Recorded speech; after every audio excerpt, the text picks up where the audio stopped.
नमस्कार, मैं डॉक्टर रूपल अग्रवाल, न्यासी help you educational and charitable trust आप सभी का हार्दिक स्वागत करती हूँ, अभिनंदन करती हूँ एम्पावर्ड वुमेन सीरीज में। जैसा कि जाने माने विचारक रॉय टी बेनेट का कहना है कि सफलता वह नहीं कि आप कितनी ऊंचाई तक पहुंचे हैं, बल्कि सफलता यह है कि आप समाज में कितना सकारात्मक बदलाव लाए हैं। आज की हमारी अतिथि श्रीमती रोली शंकर श्रीवास्तव जी अपनी संस्था वसुंधरा के जरिए समाज में ऐसा ही सकारात्मक परिवर्तन लाने के लिए अग्रसर हैं। रोली जी समाज के गरीब बच्चों की शिक्षा की दिशा में कार्यरत हैं, साथ ही महिला सशक्तिकरण हेतु भी अनेक काम कर रही हैं। रोली जी, बहुत बहुत स्वागत है आपका हेल्प एजुकेशन चैरिटेबल ट्रस्ट की द्वारा संचालित एम्पावर्ड वुमेन सीरीज में। सबसे पहले रोली जी आप ये बताइए कि आप जो बच्चों की शिक्षा के लिए काम कर रही हैं या जो महिलाओं के सशक्तिकरण के क्षेत्र में काम कर रही हैं, उसके लिए आपको प्रेरणा कहाँ से मिली? देखिए, प्रेरणा तो मेरे पिताजी हैं, माँ जी। हैं। और इत्तेफाक से जब मेरी शादी हुई तो मेरे ससुराल में मेरे ससुर भी अच्छा। सामाजिक कार्य करते थे, तो मेरा एक बैकग्राउंड था इस कार्य के लिए। और पिताजी की जो पोस्टिंग थी वो पीएससी समझ रहे हैं, प्राथमिक स्वास्थ्य केंद्र, जी। वहाँ पर होती थी। और जिन परिस्थितियों में हमारे पिताजी कार्य करते थे, तो उनको देख करके, क्योंकि वहाँ पर गांव में बाढ़ आती थी, बहुत सारी चीज़ें होती थी, तो मैंने अपने पिताजी को शुरू से ही केवल एक डॉक्टर की तरह नहीं देखा। वे समाज के, सोसाइटी से इस तरह जुड़े हुए थे कि गांव के लिए तो वो पूरी तरीके से एक समर्पित थे।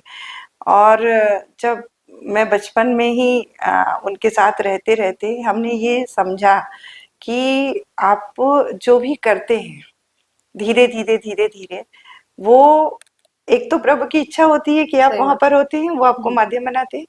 दूसरी बात ये होती है कि आपके जीवन में आपका व्यक्तित्व उससे बहुत ज्यादा अलग हो जाता है। तो मेरे पिताजी एक लाइन कहते थे कि परमार्थ में ही स्वार्थ है। वो बहुत प्रेरणादायक पंक्तियां थी। और उसी प्रेरणा ने, ये समझिए कि मैं जैसे जैसे बड़ी होती गई, कहीं ना कहीं उनके जो बीज बोए थे उन्होंने मेरे मन में, वो एक वृक्ष के रूप में हो गया।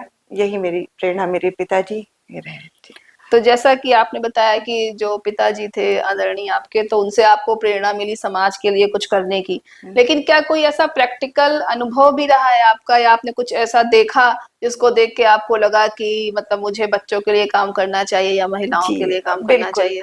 क्योंकि गांव में रहते हुए मैंने देखा कि शिक्षा का बहुत अभाव था। मेरा जो गांव है वो पैतृक गांव मऊनाथ भंजन में सूरजपुर है। वहां पर महिलाओं की शिक्षा के लिए, लड़कियों की शिक्षा के लिए कोई अलग से स्कूल नहीं था। तो मेरी दादी के प्रयासों से वहां पर एक स्कूल खुला। फिर मैंने जब शिक्षा पाई तो मेरे पिताजी की उस समय जो पोस्टिंग थी वो बहराइच जिले में थी। और बहराइच जिले में जब मैं 9th में गई तो वहां पर मैं साइंस पढ़ना चाहती थी, और साइंस के लिए वहां पर किताबें तक उपलब्ध नहीं थी। काफी पिछड़ा जिला था। तो ये शिक्षा में मैंने ये देखा कि चाहे लड़की हो या लड़का, आज भी गांव में जो यूपी बोर्ड के बच्चे हैं वो काफी हद तक पिछड़े हैं हमारे शहरों के बच्चों से।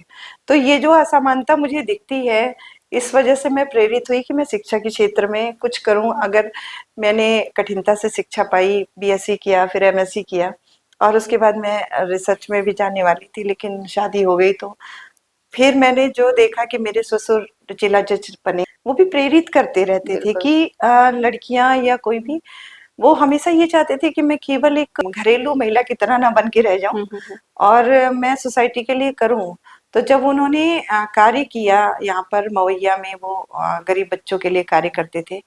इवन कि कूड़ा बीनने वाले बच्चों को समझाना, उनके माँ बाप विरोध करते थे, एक बच्चे को 10 रुपए मिल जाता है। तो उन्होंने बहुत दिनों तक, यहाँ पर एडिशनल डिस्ट्रिक्ट जज थे लखनऊ में, पूरे तरह से जो है एकदम सामान्य व्यक्ति की तरह उस इलाके में जाते थे, बच्चों को पढ़ाते थे, और पढ़ा करके उन्हें कोचिंग दिला करके उन्हें दूसरे स्कूलों में एडमिशन कराते थे। और वो बच्चे धीरे धीरे बड़े होते गए। तो जब वो साइंस इंटर में आई, साइंस पढ़ने की जरूरत हुई, तो मुझसे कहते थे कि तुम पढ़ा सकती हो, तुम्हारा सब्जेक्ट है रसायन, तुम पढ़ा सकती हो।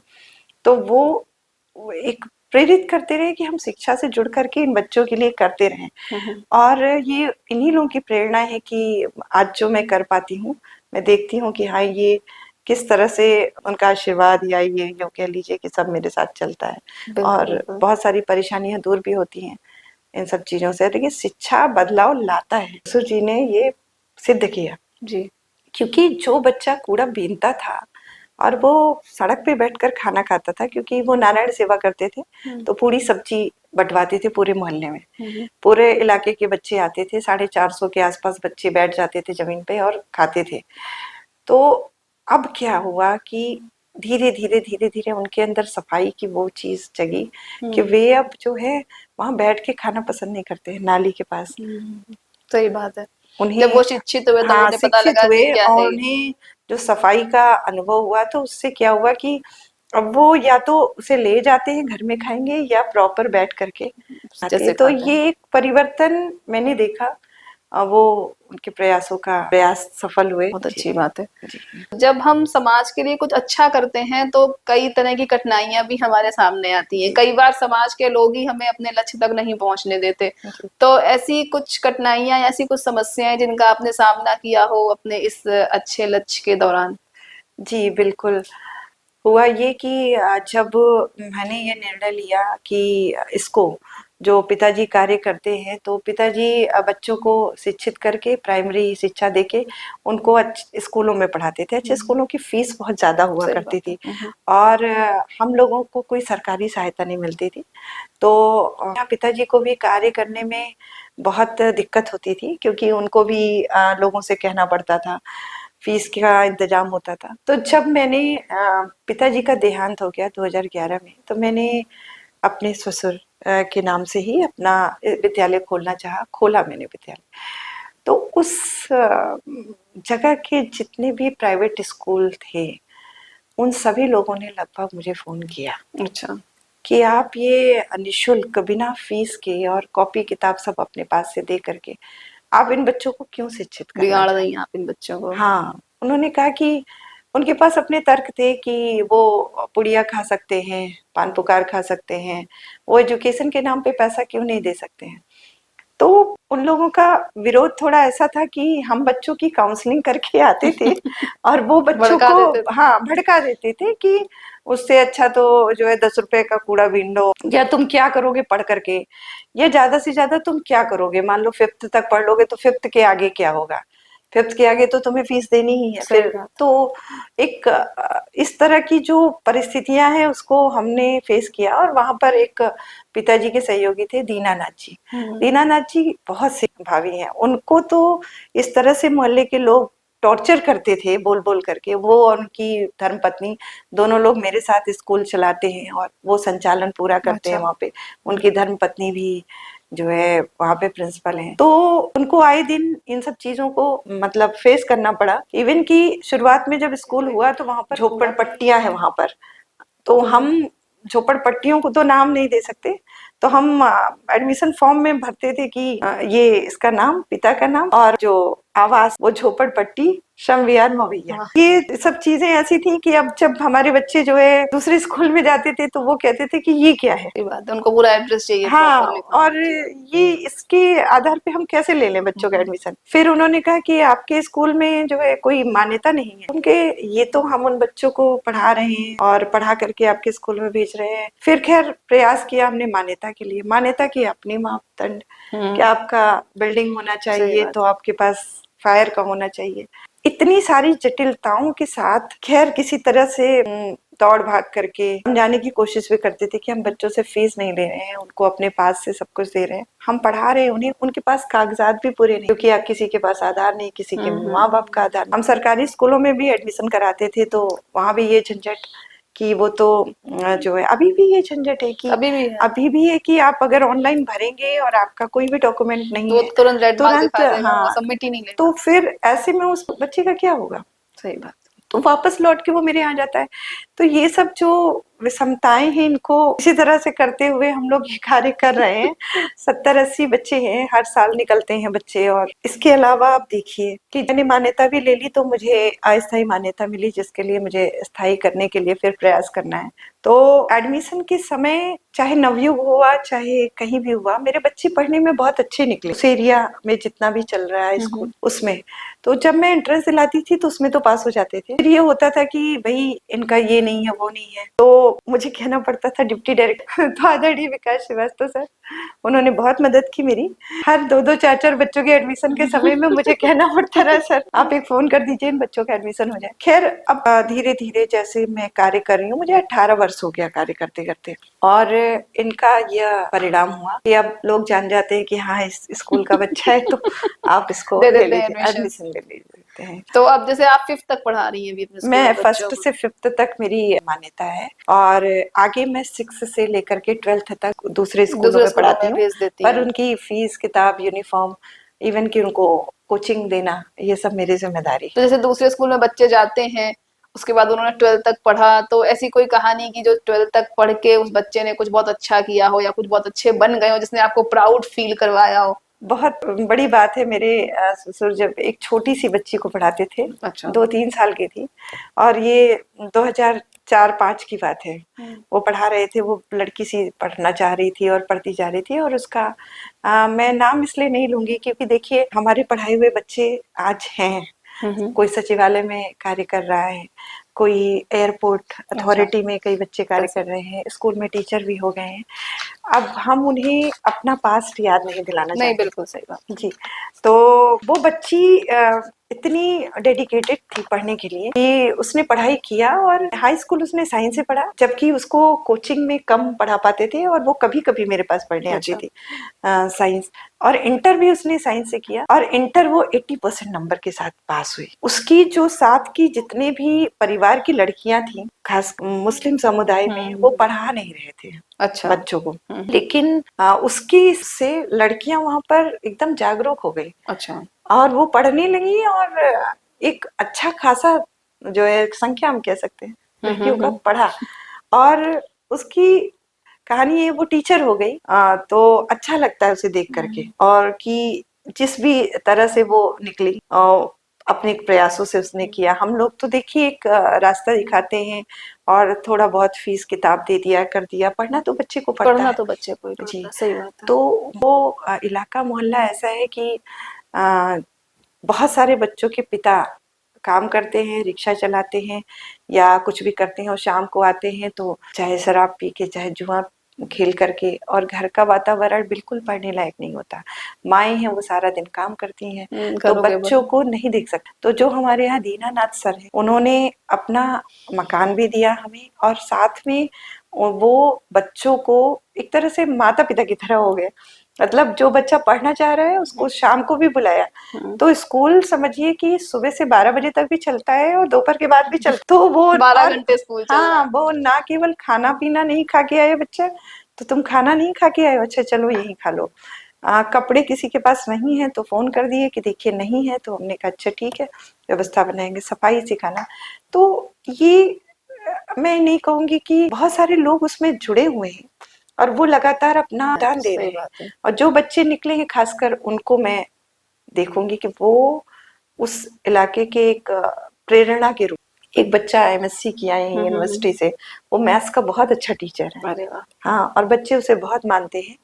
तो ये है कि हम वो कोई जादुई चमत्कार नहीं हो सकता ना सही ऐसे बात है। इलाकों में।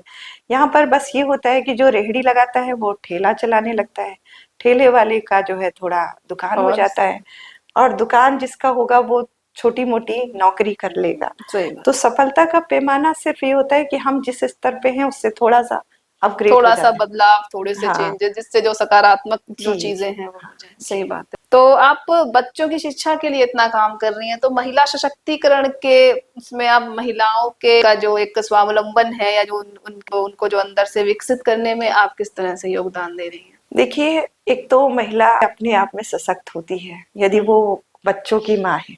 तो महिलाओं के साथ क्या चीजें हुई, देखिए आज के समय में जो जागरूकता आई शिक्षा के क्षेत्र में, महिलाओं ने ये देखा कि हम जो कार्य कर रहे हैं वो हमारा बच्चा ना करे, तो इसके लिए वो समर्पित हुई कि हम अपने बच्चों को अच्छी एजुकेशन दें, अच्छा कार्य करें। अब आर्थिक तंगी से गुजर रहे परिवार में जहाँ पे मासिक आय 6,000 है, 8,000 है, 10,000 है, वहाँ पे कल्पना नहीं की जा सकती ना कि हमारा बच्चा एक अच्छे स्कूल में पढ़ेगा। तो महिलाओं को स्वावलंबन देने के पीछे मेरा जो मेन वो था कि आप पुरुष के साथ बराबरी से आर्थिक स्थिति को सुधारने के लिए कुछ कार्य करें। तो मैंने एक गांव था मेरे के पास ही है एक गांव औरंगाबाद खालसा, जहाँ पे मेरे पिताजी रहते हैं। वहाँ उस गांव में ये हुआ कि जब ये मानसरोवर योजना के लिए जमीनें ली गई तो वो गांव जो है, उस गांव के बहुत सारे लोग जो बड़े लोग थे, जमीन उनकी एक्वायर हुई और उन्हें बहुत पैसा मिला। फिर उस गांव में, उन दोनों गांव में काफी पैसे की वजह से मर्डर हुए। जो ज्यादातर आदमी थे उनको चूंकि अचानक पैसा मिला तो उसमें वो समझ नहीं आया, एक बिखराव उस गांव में हो गया। मैं वहीं बगल में पिताजी के यहाँ कोचिंग पढ़ाती थी, बहुत सारे बच्चों को मैं निःशुल्क पढ़ाती थी। तो उस गांव से लड़कियां आती थी, तो गांव में बहुत सारी विधवाएं और बहुत सारी बच्चियां हैं और थोड़ा सा संकीर्णता है कि बच्चियों को बाहर नहीं निकलने दिया जाता। अच्छा, जेंडर बायस है जो। हाँ, तो उसमें फिर हमने एक कार्य किया। हमने कहा कि जो लड़कियां आती थी उनके माएँ जो है पढ़ाना चाहती थी अपने बच्चे को, उनके पास पैसे नहीं होते थे, तो हम कोचिंग की फीस अपनी तो हम माफ कर देते थे अपने सब्जेक्ट की, लेकिन और भी सब्जेक्ट होते हैं, मैथ्स होता है, फिजिक्स होता है, तो हम उनसे ये कहते थे कि आप कोई कार्य करो, कोई कुछ भी हुनर हो आपके अंदर। उन्होंने कहा क्या कर सकते हैं? हमने कहा भाई आप सिलाई कर सकते हो, कढ़ाई कर सकते हो। तो ये हुआ कि आप व्यवस्था कर दें। तो मैंने एक कमरा लिया किराए पर, एक महिला से कहा भाई आप सिलाई सिखाइए, बच्चों से कुछ फीस मत लीजिए, आपका जो होगा वो हम दे देंगे। कुछ मशीनें लेकर के दे दी। वहां पर ये कार्य लगभग 5 से 6 साल चलता रहा जी। और लगभग 35-34 लड़कियों ने सिलाई सीखी। उस सिलाई का ये रहा फायदा कि उनको दूसरे बुटीक से काम मिलने लगा। जी।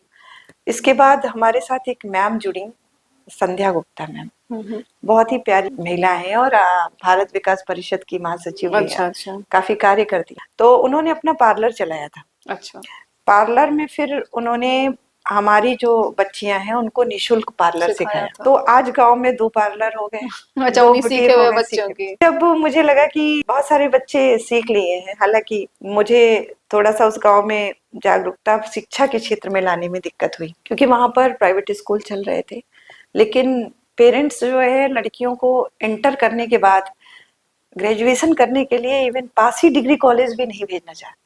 उनका इंटर हो गया बस हो गया। हाँ, उनका ये है कि अब लड़कियों ने सीख लिया, सिलाई सीख लिया या पार्लर सीख लिया या मान लीजिए शिक्षा पा ली, तो उनको इतना तक है कि अगर कुछ कार्य करना है तो हमारे साथ जुड़ के ही करें, वही संस्था के साथ। इंडिविजुअल वो पढ़ाई करने जा रही है तो इसमें थोड़ा सा पेरेंट्स को, सबको रिस्क। तो ये सब महिलाओं का देखिए सशक्तिकरण तभी हो सकता है जब सभी लोग इसमें सहयोग करें। पहले महिला खुद अपना सहयोग करे। जी, पहले महिला खुद अपना सहयोग करे, ये बात भी है। तो सिलाई कढ़ाई जैसे हम लोग सिखाते हैं, ये सब कुछ महिलाओं को सिखाने से स्वावलंबी तो बनती हैं, लेकिन कहीं ना कहीं उनके अंदर एक डर होता है पुरुष प्रधान समाज का, बाहर निकलने का, जो और फिर वही धीरे धीरे उनके बच्चों में भी आ जाता है। वो बच्चों को भी नहीं निकलने देती, मतलब चाहे वो लड़कियां हो या वो लड़कों को पढ़ाती हैं, लड़कियों को नहीं पढ़ाती हैं। तो जैसे आप स्कूल चला रही हैं, तो वहां पर क्या ऐसा कुछ होता है कि लोग अपने लड़के ही भेजते हैं, लड़कियों को नहीं भेजना चाहते? नहीं, स्कूल जहाँ मैं चलाती हूँ वो मवैया, वो एक तरह से मलिन बस्ती है और वहाँ पे लड़कियां लड़के दोनों ही आते हैं। अच्छा। और कभी कभी तो हमारे पास लड़कियों की संख्या ज्यादा ही होती है। इसकी 2 वजह है। एक तो लड़कियां जो पढ़ी उन्होंने थोड़ा ज्यादा अच्छा किया लड़कों की तुलना में। सही बात है। और लड़कियों पे एक जिम्मेदारी थोड़ी कम भी थी। लड़कों पे जिम्मेदारी थी कि अगर पिता रिक्शा चला रहा है तो लड़का 16 साल का हुआ वो पिता के कार्य में सहयोग करे, या दुकान है किसी की तो सब्जी लगानी है लगानी। लड़कियों के साथ थोड़ा ये रहा, प्लस पॉइंट रहा कि माँ का सपोर्ट मिला, महिलाएं मेरे यहाँ आती हैं, भले वो काम करती हैं, लेकिन उनको लगता है कि चूंकि अपने कहीं ना कहीं परिवार से भी थोड़ा त्रस्त होती हैं, तो अपनी परेशानियां भी हमें बताती हैं।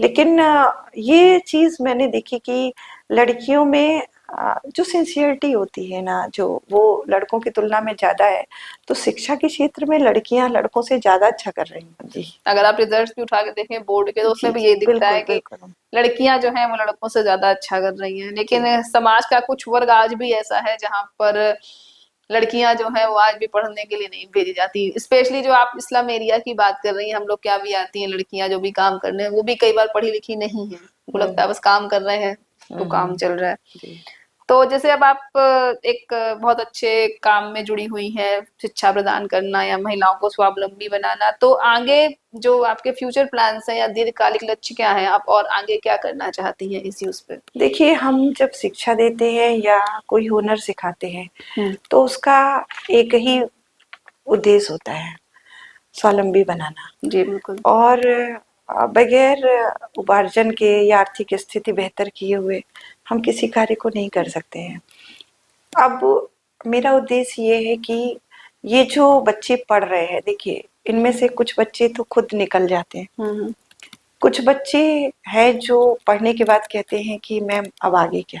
तो जैसे कि अभी प्रधानमंत्री जी ने हमारी बहुत सारी योजनाएं लाई हैं, उद्यमता से जुड़ा हुआ योजना आया है, उद्यम युवा योजना आई है। तो मेरा जो फ्यूचर प्लान है वो इन बच्चों के लिए किसी न किसी तरह का, हमारे उत्तर प्रदेश में इंडस्ट्री नहीं है, हम बहुत सारे मामलों में देखा जाए तो और प्रदेशों से काफी पीछे है।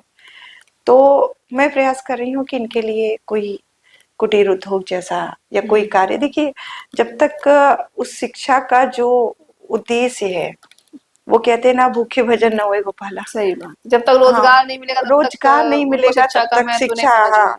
तो कहीं ना कहीं शिक्षित कर दिया, स्वावलंबी भी बनाने के लिए उनको हुनर भी सिखा दिया, लेकिन अगर कार्य नहीं देंगे तो वो धीरे धीरे उनका जो मनोबल है गिर जाएगा। तो अब हमारा पूरा जो समूह है, हमारे समूह से बहुत अच्छे लोग जुड़े हुए हैं। यहाँ पर इटावा के डीएम सर हैं, उनकी मिसेस है आदरणीय सविता शुक्ला मैडम है, अंजना मैडम है, यहाँ पे उपाध्यक्ष है हमारी अंजना त्रिपाठी मैम, आपके हस्बैंड भी आईएएस है। इन सब लोगों के साथ बैठ करके हम लोग यही विचार करते हैं कि कोई ऐसा कार्य जिसमें इन बच्चों का, जो हमारे बच्चे निकल रहे हैं, कंटिन्यूअस सीख रहे हैं, हम इन्हें उसमें एक प्लेटफॉर्म दे पाए। सही बात है। जिससे कि ये कुछ उपार्जित कर सके, कुछ बना सके, और ये उनकी आर्थिक स्थिति को तो मजबूत करेगा ही करेगा। जिस जगह ये रह रहे हैं वहां भी एक क्रांति आएगी कि नहीं, इस चीज के अलावा भी किया जा सकता है कार्य। तो ये भी एक बहुत बड़ा मतलब टास्क है, हालांकि ये बहुत कठिन है अभी हमारे लिए, लेकिन भविष्य में हम लोग यही सोचते हैं, उनको रोजगार देना, उनको रोजगार देना, ये हमारी प्रायोरिटी है। बहुत अच्छी, क्योंकि उनको अगर रोजगार नहीं देंगे तो उनके लिए शिक्षा का जो महत्व व्यर्थ हो जाएगा। जी तो उनको रोजगार देना तो बहुत ही जरूरी है। जी आजकल हम देख रहे हैं जिस तरह से हर जगह मतलब सोशल वर्क जो है वो इस समय आप कह सकते हैं समाज में एक हॉट टॉपिक बना हुआ है। हर एक बच्चा जो है वो सोशल वर्क करना चाहता है। आप किसी यूनिवर्सिटी में है, वहां पर भी जब तक आपके पास सोशल वर्क के एक सर्टिफिकेट्स नहीं है तो आपको वो क्रेडिट्स नहीं देते हैं, आपको पास आउट नहीं करते हैं। तो बच्चे कर रहे हैं सोशल वर्क, बहुत ज्यादा कर रहे हैं, लेकिन कहीं ना कहीं ऐसा भी है कि वो सिर्फ अपनी डिग्री में उसको एड ऑन करने के लिए या आगे बढ़ने के लिए ऐसा कर रहे हैं। तो जो बच्चे रियल में सोशल वर्क करना चाहते हैं उनको आप क्या सलाह देना चाहेंगे कि किस तरह से वो इस फील्ड में आगे बढ़े जिससे समाज में सही में एक बदलाव आए? देखिए, बगैर भावना के तो कोई कार्य नहीं हो सकता, और बात आपकी सही है, क्योंकि मेरे पास जब मैं अभी ये इंटर्नशिप प्लान मेरे यहाँ चलता है जी जी, ये जैसे ही ये एग्जाम हो जाएंगे ग्रेजुएशन के बच्चों के, तो हम बच्चों को बुलाते हैं इंटर्नशिप के लिए।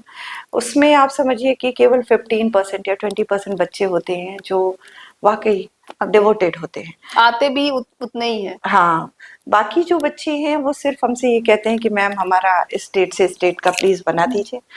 इवन के बहुत कुछ के पेरेंट्स तो हमें पैसे तक की पेशकश करते हैं कि आप ये कर लीजिए।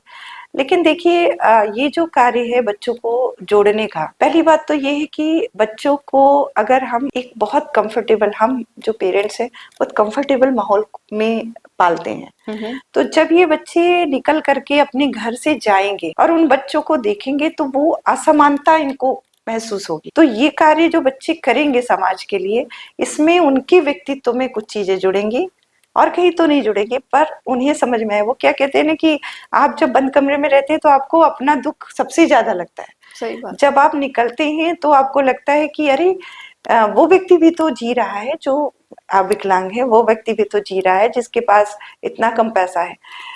आज एक युवा, उसकी इच्छा होती है कि वो अपनी सैलरी पहले शुरू करे तो वो 1 लाख से शुरू करे। अब देखिए, हम इस तरह से उनको रिच करें, हम पैसे से उन्हें रिच करें, कमाए वो, या भावनात्मक रूप से उन्हें मजबूत करें। तो इसके लिए जो बाहर की यूनिवर्सिटीज में ये चीज बिल्कुल मैंडेटरी है, बिल्कुल मांगते हैं कि आप जो है, आपका एक सर्टिफिकेट होना चाहिए। और मेरे संपर्क में जो बच्चे आते हैं, मैं उनसे ये कहती हूँ कि आप सिर्फ एक चीज को देखिए कि आप किस जगह है और वो किस जगह है। जब आप उस प्लेटफॉर्म पे जा करके अपने आप को रख करके देखेंगे, तब आप वाकई सोशल वर्क के लिए, सामाजिक कार्य के लिए उद्यत होंगे कि हाँ, हम करें कुछ इनके लिए।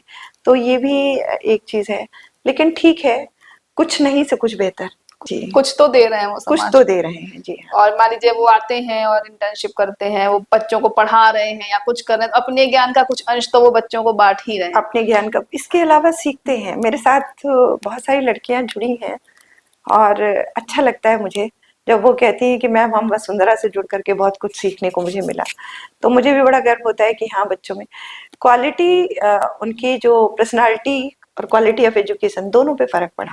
अच्छा। हाँ, उन्होंने, और दूसरी चीज की, उनको मैनेज करना भी आ गया, क्योंकि हम तो काउंसलिंग के लिए भेजते हैं। सबसे पहला इंटरेक्शन तो उनका काउंसलिंग के लिए होता है। तो एक नहीं, 50 परेशानियां उनके सामने जब व्यक्ति कहता है, तुमसे कहते हैं कि तुम सोचो कि उस 50 परेशानियों में जब तुमसे कोई आदमी कहता है ये नहीं हो रहा, वो नहीं हो रहा, ये कर दीजिए, वो कर दीजिए, तो आपके अंदर क्या विचार आता है? तब आप बनाते हैं एक प्रायोरिटी लिस्ट कि हमें क्या करना चाहिए और वास्तव में उन्हें क्या जरूरत है। तो ये डिफरेंस भी आपको आता है। आप ऑपरेशन सीखते हैं, आप मैनेजमेंट सीखते हैं। तो ये सारी चीजें एक अच्छा होता है, युवाओं को आगे लाना और इस तरह से सामाजिक कार्यों से जोड़ना। कई बार ऐसा होता होगा दीदी कि जब आप कुछ कर रही हैं, समाज की तरफ से भी प्रेशर है, ऊपर से भी प्रेशर है, और तब कहीं ना कहीं आपका मनोबल गिरता होगा। उस समय आप किस तरह से अपने मनोबल को बढ़ाती हैं, क्या करती हैं उस समय? देखिए, समाज सेवा अपने आप में एक टास्क है। आप जब समाज के लिए कुछ करने को निकलते हैं तो सबसे पहले तो आपको 3 चीजों की आवश्यकता होती है। आर्थिक रूप से आप इतने समृद्ध हो, दूसरा आपको आपके परिवार वालों का सहयोग, बिल्कुल, है ना, और तीसरी चीज ये है कि आप जो कर रहे हैं, आपके विचार, आपके साथ के लोगों को पूरी तरीके से जो है आपके साथ हो, आपके विचारों को जो है फॉलो करने वाले हो, मानने वाले हो। तो इन स्तर की परेशानियों में आप परिवार को समझा सकते हैं, क्योंकि परिवार के लोग आपके करीबी होते हैं, वो समझते हैं आपकी भावनाओं को। बाहर के लोग नहीं समझते हैं। बिल्कुल। और बाहर के लोगों का 2 तरह का रिएक्शन होता है, क्योंकि मैं एक गवर्नमेंट ऑफिसर की वाइफ हूँ। तो जब मैंने एनजीओ बनाया तो लोगों के मन में ये धारणा आई कि भाई, ये तो कहीं ना कहीं जो एक होता है कि अफसर की बीवी ने बना लिया तो इनका तो कुछ और एम होगा। देखिए, तो वहीं पर आपके व्यक्तित्व पे ही पहला बड़ा प्रश्न चिन्ह हो गया। ठीक है, उसके बाद आप उससे आगे बढ़े कि चलो ठीक है, मैंने सरकार से भी कुछ नहीं लिया, प्रयास किया। मैंने अपने साथ के जितने भी ऑफिसर्स की वाइफ थी उनसे कहा कि आप 10 साड़ियां खरीदते हो साल भर में, एक साड़ी कम खरीदो, या आप 50,000 खर्च कर देते हो अपने बच्चे के जन्मदिन पर, तो कुछ उसका अनुदान ऐसा दो कि हम गरीब बच्चों को खिलाएं।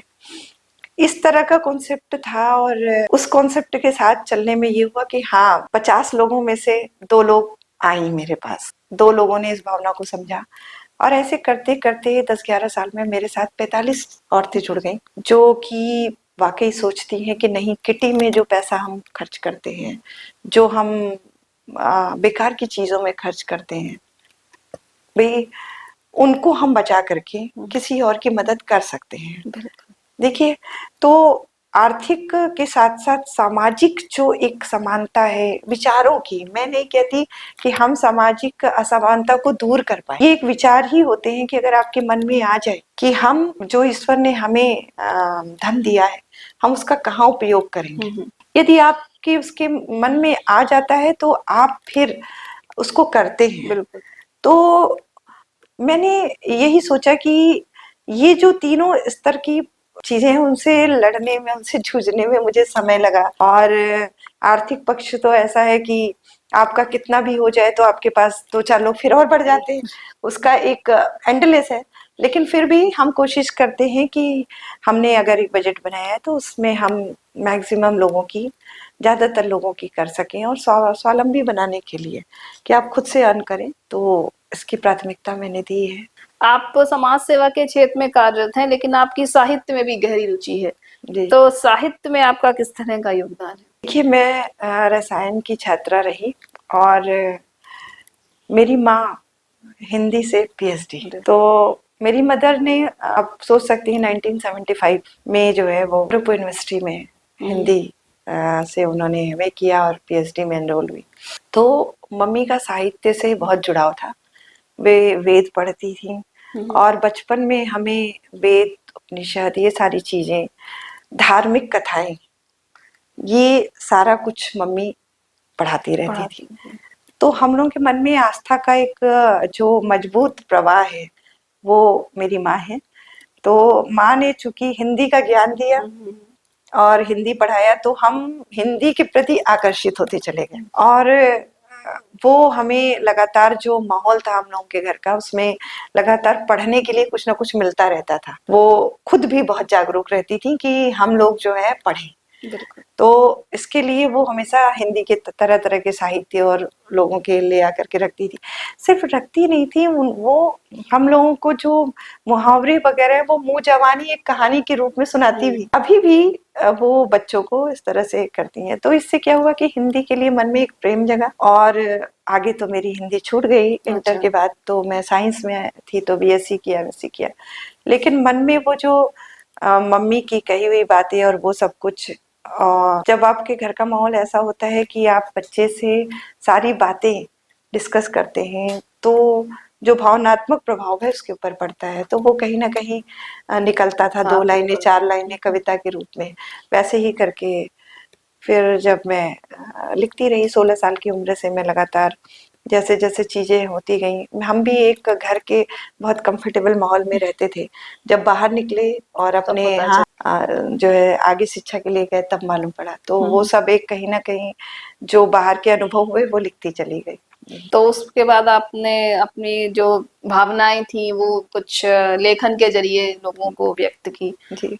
तो आपकी जो किताबें हैं उनमें हम क्या पा सकते हैं, मतलब किस तरह की भावनाएं हैं, एक महिला सशक्तिकरण को लेकर के या समाज की किसी भी एक भावना को लेकर के, तो किस तरह का जो साहित्य है वो हम आपकी किताबों में देख सकते हैं?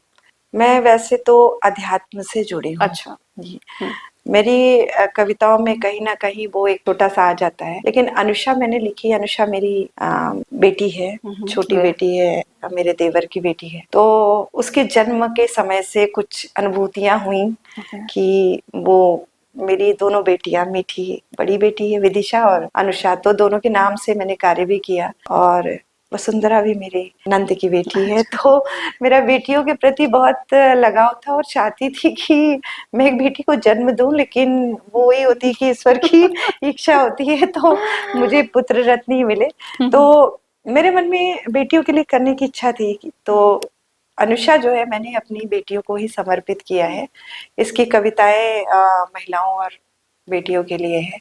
और मेरी जो लघु उपन्यास है वो मेरे ससुर के कहीं ना कहीं आदर्श और अध्यात्म का एक मुझे जो प्रभाव मिला था उससे मैंने लिखा।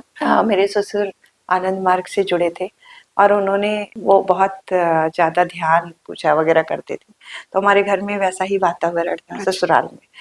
तो मैंने भी उसमें उनसे काफ़ी कुछ सीखा। वो मेरे आध्यात्मिक एक तरह से गुरु रहे। फिर आगे चल करके मैंने भी दीक्षा ली। तो ध्यान और साधना में जब आप बैठते हैं तो स्वतः ही मन में कुछ ना कुछ भावनाएं आ जाती हैं और आप लिखते हैं। तो इस तरीके का कुछ मिलता है तो मैं लिखती हूँ।